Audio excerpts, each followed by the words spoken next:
एक मित्रांचं मला कमेंट आलं होतं, सर तुम्ही कंटेंट तयार करत आहात आणि त्या कंटेंटमध्ये इन्फॉर्मेशन देत आहात, ती इन्फॉर्मेशन कुठून घेऊन येतात आणि हे एवढी इन्फॉर्मेशन कुठून तुम्ही व्हिडिओमध्ये देत असतात हे मला विचारत होते.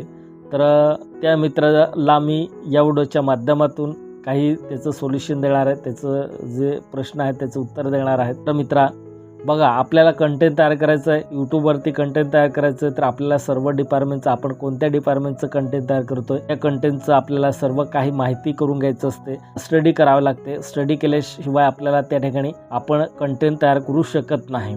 त्याच्यामुळे आपल्याला स्टडी करावं लागते, त्या डिपार्टमेंटचं स्टडी करावं लागते, किंवा आपल्याला इन्फॉर्मेशन मिळाली असेल ती इन्फॉर्मेशन ॲक्युरेट आहे किंवा नाही, किंवा GRच्या मार्फत मिळाली असेल तर ती ॲक्युरेट असते.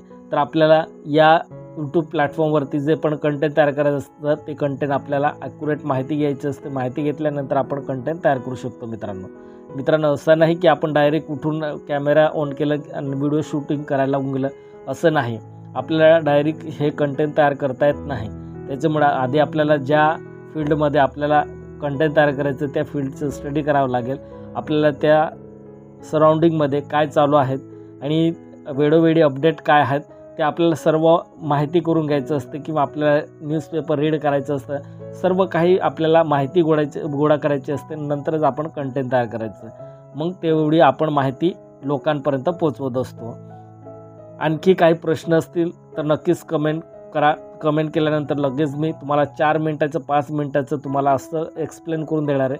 तुम्ही भविष्यामध्ये म्हणजे कधीच तुम्हाला तुमच्या प्रश्नाचं 2 मिनिटाचं किंवा 10 सेकंदाचं रिप्लाय दिलं असेल, मी 4 मिनिटाचं तुम्हाला रिप्लाय देणार आहे व्हिडिओच्या माध्यमातून, आणि तुम्हाला A to Z माहिती मिळेल. त्या प्रश्नावरती A to Z माहिती मिळेल आणि तुमचं प्रश्नही त्या ठिकाणी सुटेल. तुमचंही त्या ठिकाणी जे प्रश्न आहे त्याचं सोल्युशन मिळेल आणि भविष्यात तुम्हाला त्याचं सुद्धा कामात येणार आहे. तर मित्रांनो असं नाही की आपण डायरेक्ट उठून आपल्याला कंटेंट तयार करायचं, कंटेंट तयार करून आपण अपलोड करून द्यायचं. लोकांना आपलं जी इन्फॉर्मेशन आहे ती इन्फॉर्मेशन त्यांना पटली पाहिजे, त्यांना कामात आली पाहिजे, तेव्हाच लोक आपलं चॅनल बघत असतात, आपलं व्हिडिओ बघत असतात. त्याच्यामुळे हे एवढी इन्फॉर्मेशन द्यावी लागते.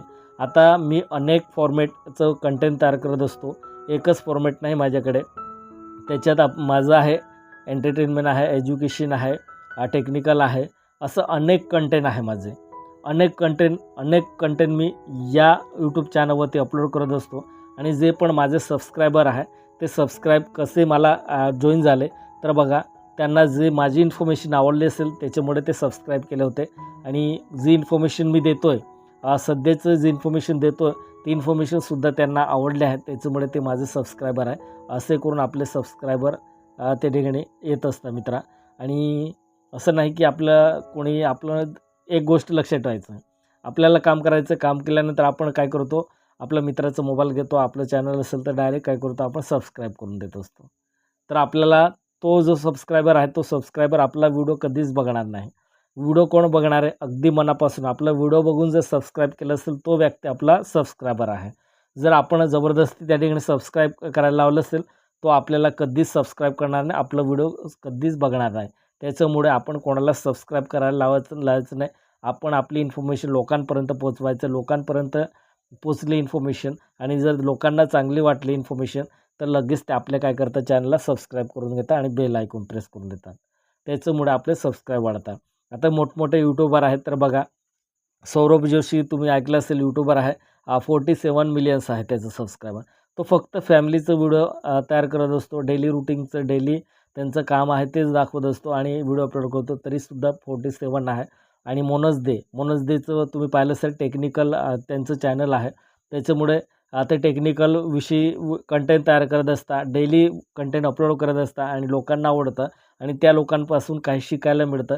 त्याच्यामुळे लोक एवढं आपल्याला सबस्क्राईब करत असतात. आता तुम्ही जर माझं व्हिडिओ बघत असाल, तुम्हाला माझी इन्फॉर्मेशन जर चांगली वाटत असेल तर तुम्ही नक्की चॅनल सबस्क्राईब आणि बेल आयकॉन प्रेस करून घ्या. मी वेळोवेळी शिक्षक भरती असेल किंवा कुठलीही भरती असेल, अनेक क्षेत्राची भरती असेल, त्या क्षेत्राची भरती असेल, हॉल तिकीट किंवा ॲप्लिकेशन ऑनलाईन कसे फिलअप करायचं, किंवा त्याचं वेळोवेळी तुम्हाला जाहिरात आली, कोणत्या जिल्ह्याची, कोणत्या राज्याची, कोणत्या या कोपऱ्यामध्ये कोणती जाहिरात आली, ते वेळोवेळी मी व्हिडिओच्या माध्यमातून लोकांपर्यंत पोचवत असतो. त्याच्यामुळे चॅनल सबस्क्राईब आणि बेल आयकॉन प्रेस करा आणि जास्तीत जास्त तुमच्या एक मित्राला सेंड करा.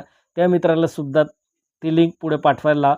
म्हणजे नक्कीच कुठेतरी माझं चॅनलसुद्धा त्या ठिकाणी सबस्क्रायबर वाढेल आणि लोकांपर्यंत माझी इन्फॉर्मेशन पोहोचेल. धन्यवाद.